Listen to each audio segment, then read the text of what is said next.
के कलाम में लिखा है, जब हम मत्ती रचित सुसमाचार उसका 7 अध्याय वचन 24 को पढ़ते हैं, वहां पर इस प्रकार से लिखा है, इसलिए जो कोई मेरी ये बातें सुनकर उन्हें मानता है वह उस बुद्धिमान मनुष्य के समान ठहरेगा जिसने अपना घर चट्टान पर बनाया है। बोलो आमीन। जो कोई खुदा के कलाम को मानता है वह मनुष्य और वो स्त्री बुद्धिमान के समान ठहरती है और ठहरता है जिसने अपना घर कहां पर बनाया है? चट्टान पर। वो चट्टान कौन है? खुदावन यीशु मसीह है। तीसरी 25 आयत वहां लिखा है, और मैं बरसा और बाढ़ें आई और आंधियां चली और उस घर से टकराई, फिर भी वह नहीं गिरा क्योंकि उसकी नींव चट्टान पर डाली गई थी। बोलो आमीन। कि उस व्यक्ति का, उस मनुष्य का घर चट्टान पर है, यीशु मसीह पर है, जो खुदा के कलाम को मानता है। आंधियां आई, तूफान आए, लेकिन फिर भी वो उस घर के साथ टकराई, लेकिन उस घर को कुछ भी नुकसान नहीं पहुंचा क्योंकि उसकी नींव कहां पर है? चट्टान पर। वो चट्टान खुदावन यीशु मसीह है। दूसरी बात, परंतु जो कोई मेरी ये बातें सुनता है और उन पर नहीं चलता वह उस निर्बुद्धि मनुष्य के समान ठहरेगा जिसने अपना घर भालू पर बनाया। भालू मतलब रेत पर बनाया। निर्बुद्धि मनुष्य कौन है? जो खुदा के कलाम को सुनता जरूर है लेकिन मानता नहीं है। उसने अपना घर कहां पर बनाया है? रेत पर बनाया है। और मैं बरसा और बाढ़ें आई और आंधियां चली और उस घर से टकराई और वह गिरकर सत्यानाश हो गया। ये हमारे हाथ में है कि हम कहां पर अपना घर बनाना चाहते हैं। यदि हम खुदा के कलाम को सुनते हैं और मानते हैं, तब हमारा घर कहां पर बना है? चट्टान पर।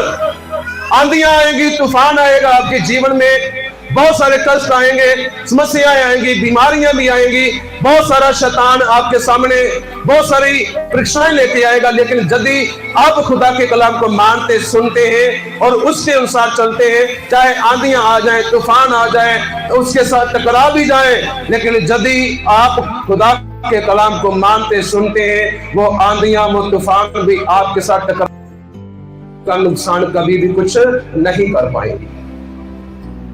तब आप बुद्धिमान हैं, तब आप खुदा के कलाम को मानते हैं, सुनते हैं और उसके अनुसार चलते हैं। यदि आप खुदा के कलाम को सिर्फ सुनते हैं और मानते नहीं हैं, तब भी आप निर्बुद्धि हैं। तब आपका घर कहां पर है? भालू पर, मतलब रेत पर है। वो आंधी आएगी, तूफान आएगा, मैं बरसेगी और आपका घर जो है वो नष्ट हो जाएगा। लेकिन खुदा चाहता है कि आप बुद्धिमान बने, आपका घर चट्टान पर होना चाहिए। बोलो आमीन। बताना चाहूंगा और सिखाना चाहूंगा हमें खुदा, और सिखाना चाहूंगा हमें खुदा के कलाम को अहमियत देनी बहुत ज्यादा जरूरी है।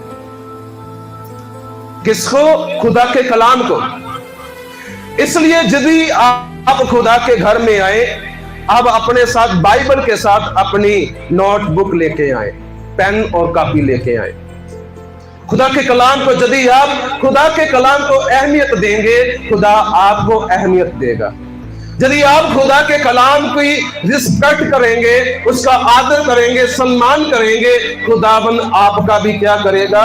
सम्मान करेगा, आपका आदर करेगा, आपको ऊंचा उठाएगा, आपको खाक से उठाएगा और अधिकारियों के बीच में बैठा देगा।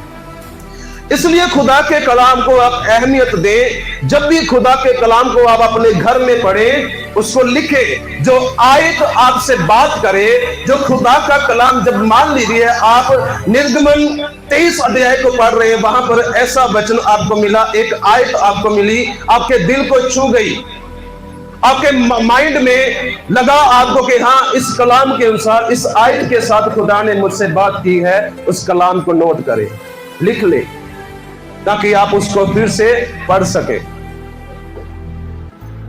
जितने जाग रहे बोलो हालेलुया।